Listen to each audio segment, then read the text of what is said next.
What's up, y'all? It's your boy Marcus Bullock for another special edition of Marcus Ask. I'm super excited to join you guys for yet another edition.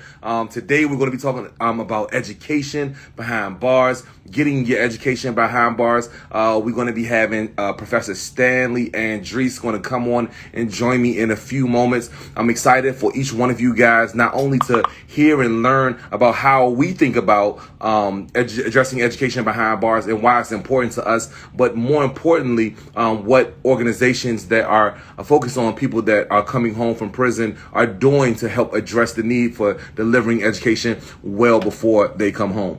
So Professor is going to be chopping on in a second to talk to us. He's going to be chopping up with us. I'm super excited to have him hop on. Thank you guys again. As you know, all I need from you guys is to join the conversation. Don't be shy about it. Please make sure that you jump in those comments and letting us know like what's important to you, especially when you think about what your loved ones are going through.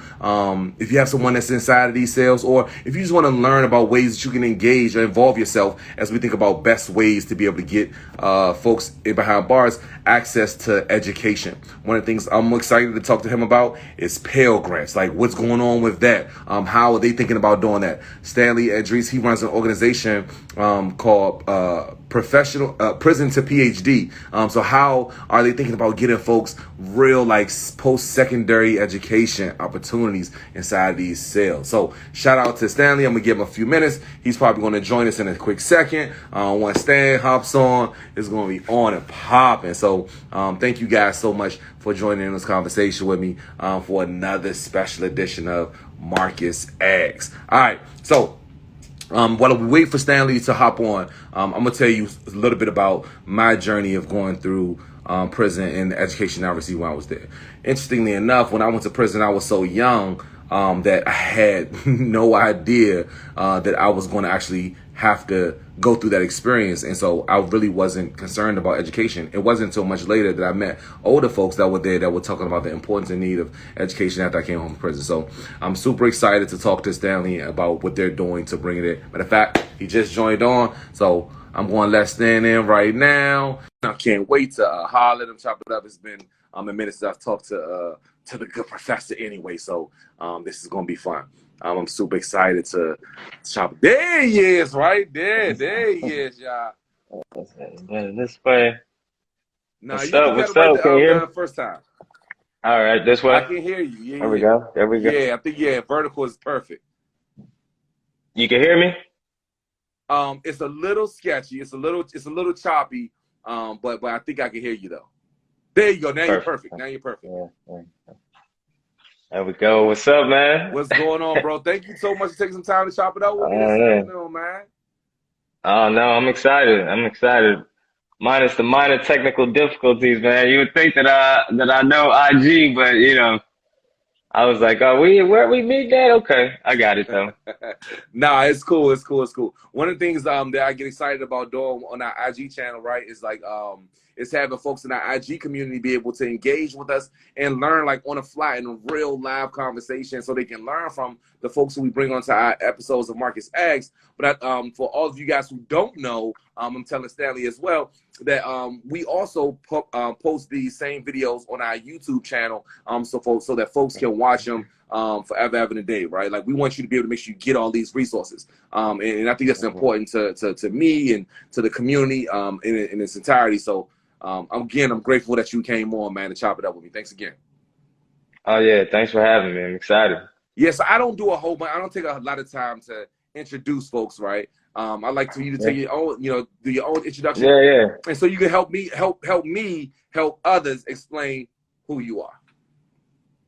Yeah, man. Just again, just excited to be here with my man Marcus. We've done a few things together. He's been on our Johns Hopkins series as a specialist talking on communication justice. So much, appreciation of what you do. And I love what you do. Love Flickshop. Love partnering with y'all. So when I saw this come across, I had to jump on. So to those who are joining that I may not know and that you may not know me, I'm Stan Andrisse. I am, part of the community that Marcus is part of in terms of formerly incarcerated leaders and folks out here looking to make change for those with similar backgrounds as him and I. So, formerly incarcerated person, multiple felony convictions. In my early 20s, I was sentenced to 10 years in life. I was sentenced to 10 years in prison. And I was being told by a prosecutor that I was worthless, was going to be caught in this revolving door of incarceration, that she was pushing actually to send me away for life in prison. I get sentenced to 10 years. Fast forward some time, I'm now Dr. Stanley Andrisse, an endocrinologist scientist at Howard University College of Medicine, and formerly at Johns Hopkins Medicine, also a visiting faculty at Georgetown, a visiting faculty across the seas, at Imperial College of Medicine. So I've changed and didn't take that, trajectory that the system was hoping for a person like myself coming out of, the North St. Louis area. Nah, this is dope. That's dope. I want to dig a little bit deep into the actual medicine that you practice. One of the things I think is dope about what you're doing right now is like you're erasing some of the stigma that's attached to people that have had some type of felony conviction or any kind of conviction, whatsoever, right? And because you would think like there's a bucket of jobs that you can have, right? It's like it's only a certain kind of job that you can have after you do a bid, right? Especially if you look like you or I, right? And so like you completely, you saying nah, right? That like you completely take that away, strip us away from that. So first, I want to start with what kind of medicine do you practice? Yeah, so it's endocrinology, which when folks often mix it up with epidemiology, but endocrinology is the study of hormones, and particularly, my focus is studying insulin signaling and insulin resistance and type 2 diabetes. I fell across this just similarly, I guess, as a lot of people fall across their passion. The one difference is, people find their passions in many different ways. I happened to find it while I was locked inside a prison cell. It was due to, when I went away, my father's health kind of went down the drains pretty quickly. He had type 2 diabetes before I left, but his health just plummeted when I went away. He was in and out of the hospital and surgeries and amputations.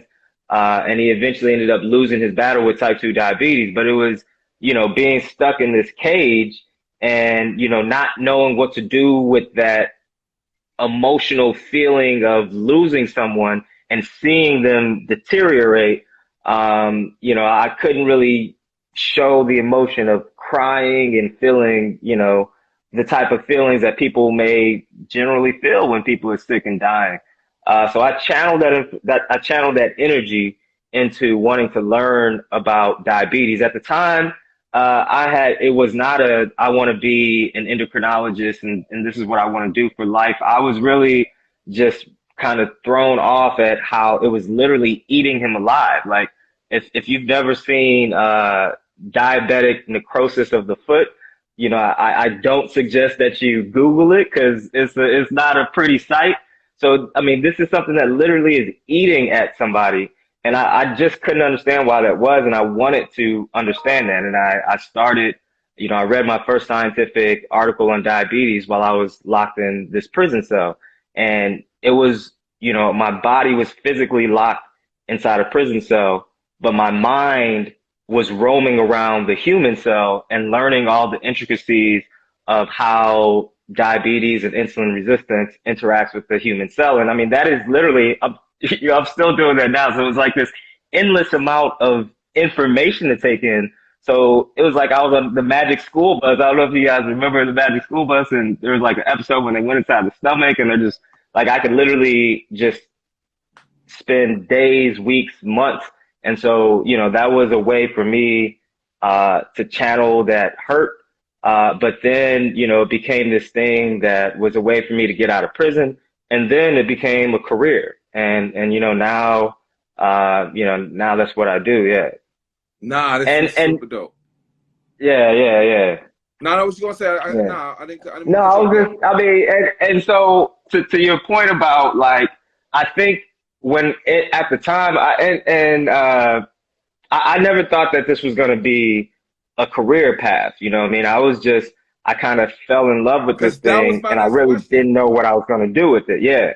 I really didn't know what I was going to do with it, but I knew that I came to love and had a passion for it. Um, and, you know, I was fortunate enough to have this mentor step into my life that really was this guy who happened to be a professor in college. I had met him before I went away.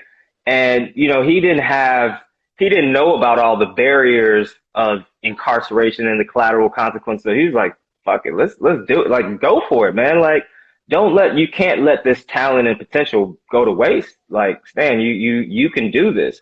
And I don't think that he quite understood the barriers that were in place, but he was like, you know, it would be a waste of society for you not to push forward in this. And so like he believed in me and I started believing in myself and I was like, I could do this. I could do this. And I started telling, friends that I've locked up with like, I'm gonna be a doctor when I get out. And they're like, what the fuck are you talking about? They're like, are you crazy? You know where we're at right now? Like, what? Come on, man. Let's hit this yard, man. And it was kind of this joke. And then when I got out and then things started falling in place with the help of a support system, with the help of this mentor, that was kind of the beginning parts of forming the organization, although the organization came many years down the road, but that idea of the transformation of what education can do, was kind of seeded right there. Yeah, nah. I mean, so let me go back to like when you were sitting in the cell, right? Because I have a couple of questions around like just your experience with getting like. So did you start that when you were reading? Then did you? Where were you in your collegiate career? Like, were you starting class? Were you taking classes while you were still inside? So in Missouri, when I was locked up, there was no college and prison at where I was. So I was, I got tied into the legal system at a young age, arrested for the first time at 14, started selling drugs in my early teen years and continued, into my, sitting in that courtroom in my early 20s. But I was also a three-sport athlete in high school. And although like I got placed into the school to prison pipeline because a lot of my teachers, I was in and out of detention and suspension and, had different conduct issues. And, my teachers weren't really enforcing the blossoming of my like intellectual potential.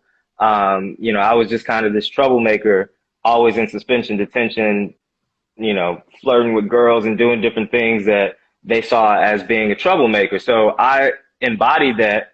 But I say all that to say that I was still fortunate enough to graduate high school with a college football scholarship. And so I went into undergrad, and I actually I ended up finishing my undergrad, and just weeks later, I was sitting in that courtroom, and had a prosecutor saying that I need to be thrown away for life, and that what's more dangerous than a street thug, an educated street thug, was her perspective. So she didn't buy that, that I had the potential. She thought that I was just continually getting in trouble. So, she wanted to send me away. But I went into prison having already completed my undergraduate.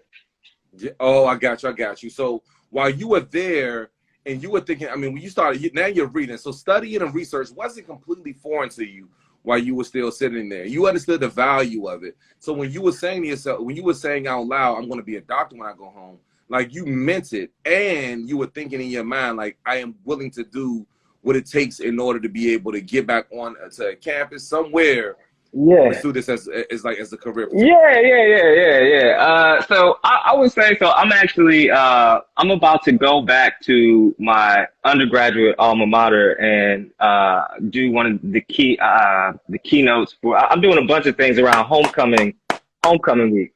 And this is a place where I played, it's a division, two. I think they might be like, they were division two when I was there.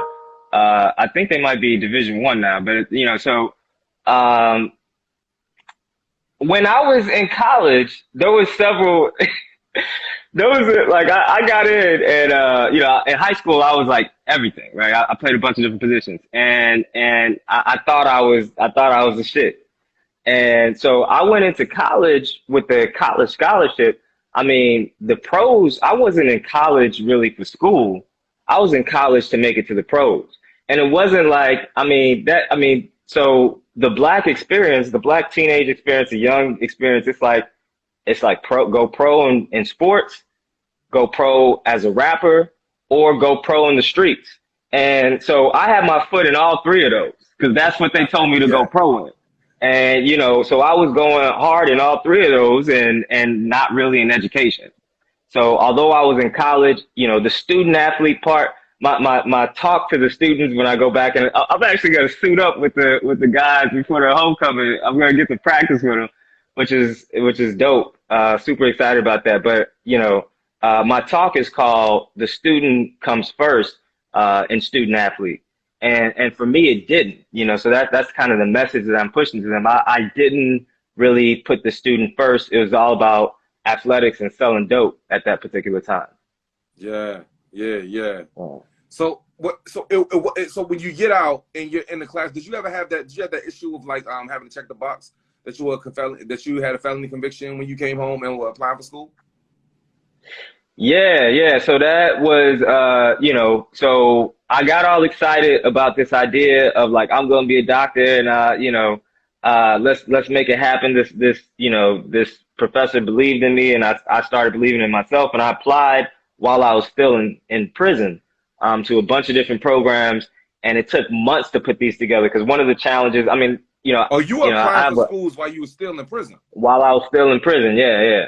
Yeah, so I got a board notice that I got an out date, and then so once I got my out date, I started applying to go to schools.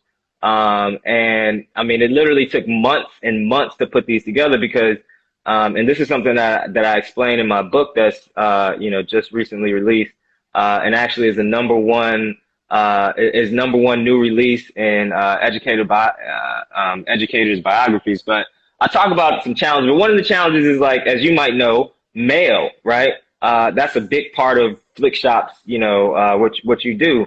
And you could only get 5 pieces of mail in. So like these application packets were sometimes, 15, 20, 30 pages long, and Yeah. they would be rejecting all of them. So I had like this friend support system. Like, there's some people in my life that I just owe so much to. Like they would literally like get these applications, rip them apart, these booklets, rip them apart into 5 pages, these 50-page Wow. booklets, rip them apart, put them into 10 separate pieces of mail them to me, actually number them. So, cause they would come to me in all different types of orders. They helped me they helped me write the different statements and it was a back and forth thing cause I'd have to write it in by hand, send it to them. They'd edit it. So it was Shout just out this to the folks process. who held you down. Yeah, yeah. Big shout out, man. Big shout out to the folks. And I certainly push all of them up, in the book and just on a regular basis every time I see them because they're still, most of them, all of them, I would say, are still in my life to some degree. And all that work and almost just literally the day I sent it in, I still got I still got my Burger King smile on. Like that's how short of time it was before I got the rejection notices. And, I had to check the box. And there was no one in my friend circle. I had this super supportive system, but nobody knew how to answer that question. I got rejected, just rejection after rejection after rejection, rejection from every single place, except for where this mentor, was on the admissions committee at St. Louis University. I got into St. Louis University and just, I knocked it out the park from there, finished at the top of my class and, almost 2 years shorter than what most other people do. Moved on to Johns Hopkins, moved on to Howard, all those other places that I mentioned just earlier. Yeah. So, It's so uh, dope. I mean, as you can see in the comments, everybody they like, yo, this dude is dope. You know what I mean? I mean, I knew you were dope, so it's great that you be able to show other people how incredible you are, and with the resilience sometimes it takes for folks who are sitting in these cells, just to be able to accomplish what folks take for granted, right? Like you think about just like filling out applications and the amount of effort it takes. You know what I mean? Just to be able to do that yeah. from inside of a prison cell, and I do. I'm applauding you definitely for sticking in there. Let me jump straight into like your advice that you give to folks right now, right? Because now, I mean, I know that while you sit on these amazing boards and work at these awesome Yeah. education institutions, you also have, Yeah. you work at, with nonprofits that are very thoughtful Yeah. about working with people to help them get access to their education, Right. specifically Right. Right. post-secondary, while they're still in Right. prison. Right. What advice, first of all, before I get into like how you specifically do that, I want to jump straight into the advice column, right? What advice would you give to someone that's sitting in a cell right now and that's wondering how do they continue to further their educational career because they graduated from high school or just got their GED while they were in prison and they want to think about, be thoughtful about something what they're doing, or they graduated from college even, got their undergrad, Yeah. and then they're like, yo, now what do I want to do? Yeah, I would have to say the first thing that I would say is to reach out to our organization. We are across the country with it, and actually across the world with it, as we're also working in a few other countries. But reach out to our organization. We'd certainly be willing to help prisons and professionals, from prison cells to PhD. We would help you create the support system. Really, I say that to plug us, what I mean? You could reach out to us. We would certainly Yes. help you, but really any system that can provide you this level of support and belief in yourself. I think we are beat down by the system. Like if anyone, from the moment I went in, like on my court date, I had the prosecutor painting this picture of me as this dangerous threat to society, this terrible person, all these different things that I did because I had done those things. And so like we're just beat over the head with saying that we ain't shit. Like you'll never be anything. So you need to start getting people around you that believe differently. And I love when I hear your story and you talk about what your mom had done for you when you were away and staying connected through mail and that the power of that, right? I mean, so it's about finding that support system that will help you change the view of yourself to get you to really believe that you can do it. Because that was one thing for me. I was like, yeah, I'm going to be a doctor. I can do this, right? And you need that support system around you. Yeah. We would be happy to be that support system. We've created a structure around it, is what our organization has done around that type of support. But I would say, get a support system, start changing your mind, get people around you that can help you start changing your mind so you can help change your own narrative, which of course will help change others' narratives, as, my work, your work, and the work of, others in our organization are helping do within their communities. So what about if like my brother or, my uncle, my mom, they're locked up and I want to figure out how to help support them or even introduce them to you, right? To the organization, to like some school in my area. I don't know what to do. I don't know how to start that process. What advice do you give to me? Yeah, so it's, I would say that you need to find an organization. I mean, can they hit you up too? They can hit us. Yeah, they can hit us up. We're across the nation, and so for folks, we provide a couple of different levels of support. So we provide a high level of support where we actually put a team of people. We create your own little personal team.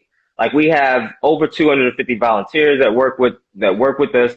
And so every one of our currently or formerly incarcerated scholars is what we call the people that we work with.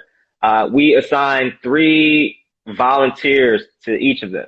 And they serve different purposes. I won't go all the way into that, but they connect with them at least 10 hours per week. So we have this, they literally have like a team. It's like you have, your administrative assistant you can go to and ask them to look stuff up and to do different things. They have a team of people supporting them, telling them they can do this and holding them accountable to the things that they say they can do. We have another tier of support where it's more so a pen pal. It's a pen pal program where we connect you with somebody who stays in contact with you. That idea of mail and being connected to people on the outside, and then also at the same time we're sending you information that is useful to potentially you pursuing your career, but we're not as active as someone in that other tier where we put a whole team of support around them.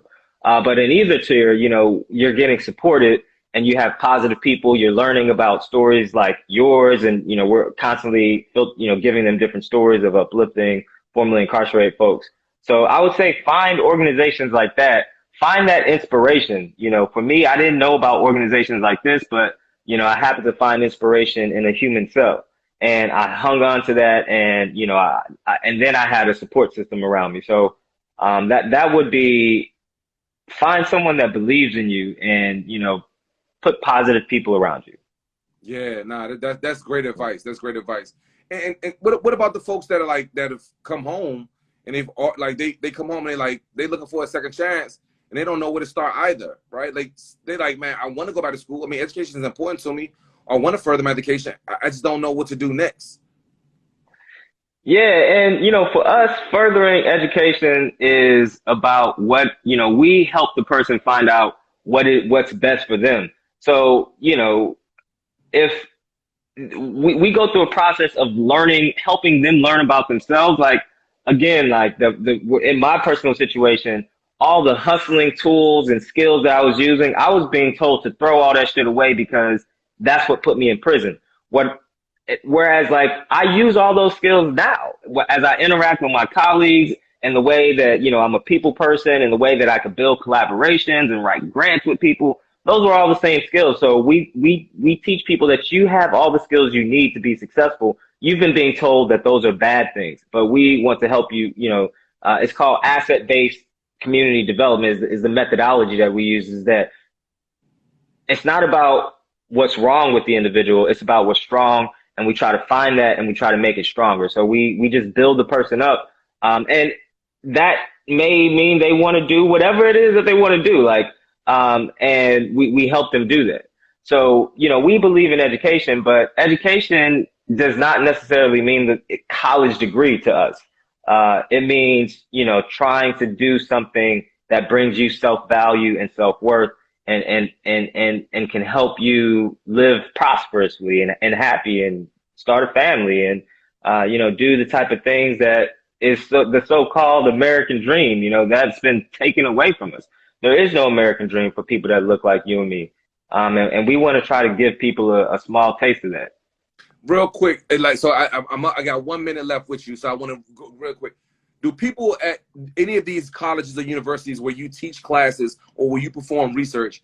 I mean, I see when I Google you, like I see so much research work that you've done. I mean, I see you got publications. I think you got like 6 or 7 publications out there. I mean, like you putting in work. Do they know you got a felony? Yeah. I'm on the cover. I was just rapping with one of my colleagues. I'll shoot his name out. He's Jay Holder. Much love to Jay. He came out for my birthday just recently, and from New York, and he was like, man, like I don't. Yeah, man. And he's just like, how the hell are you on all these damn science magazine covers? Like, he's like, there's no other formerly incarcerated person that I know that is on all these damn covers. And so yeah, it does. I mean, I actually, put it in my grants. I kind of flip the script now. Instead of like, even when they don't ask for it, I put it up front, because it's like this powerful thing that, if I could, I was managing millions of dollars as a 17-year-old. What's your little $100,000 grant? You think I can't manage $100,000? Yeah. I've been doing that since I was a teenager, man. Yeah. So these skills, I'm putting them forth as these are valuable skills that I've been using them much longer than these other people that you're giving this money to. So yeah, I put it out there. Yeah. I mean, I try to flip the script on it, basically. Nah, I love this. Hey, look, Stanley, man, thank you so much for joining us tonight, man. This was super dope. It's always good chopping it up with you, man, but I think it's incredible to allow for others to be able to hear and see what dopeness really looks like and how much brilliance comes out of some of these sales.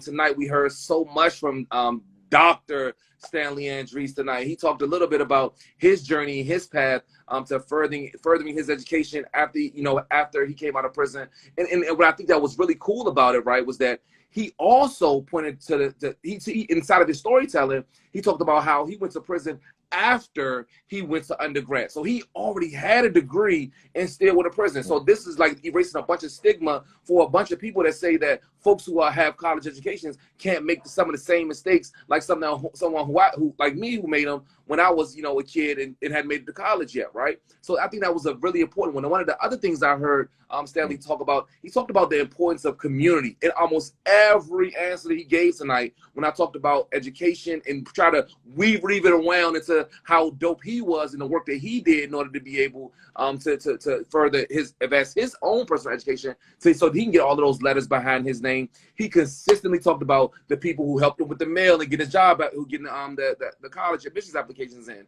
the folks who made sure that they were there to help support him when he came home from prison, the folks who continue to help support him even now while he talks about openly about having a felony conviction on some of the most prestigious medical journals in the entire world. Stanley also talked about ways that you all can engage right now and learn about the ways that you can help support your loved one who's in prison that's thinking about, further advancing their education while they're there. Or if you come home or you just don't know where to go, what to do, right? Like, he's giving you a resource inside of their organization. And we're going to tag his organization in the comments inside of this post. Yeah. And we're also going to be able to make sure that you guys on YouTube have access to it. It's going to be down below in the comments as well. So please reach out to them because they have real resources to be able to help get you from 0 to 1. Most times, we only need somebody to just click the switch for us and show us that we can be great. And I'm so excited that Stanley talked about doing just that with their organization as well. Yo, big bro, thank you again for joining us. Thank you for allowing us to steal some time frame from John Hopkins and Howard and all these amazing places where you are you doing some dope stuff, man. I'm super grateful to know you and to call you my homie. Thank you, bro. Appreciate you. Appreciate it, man. Thanks for joining. Thanks for having me join. See you guys on the next edition of Market Sags. Till next time. All right.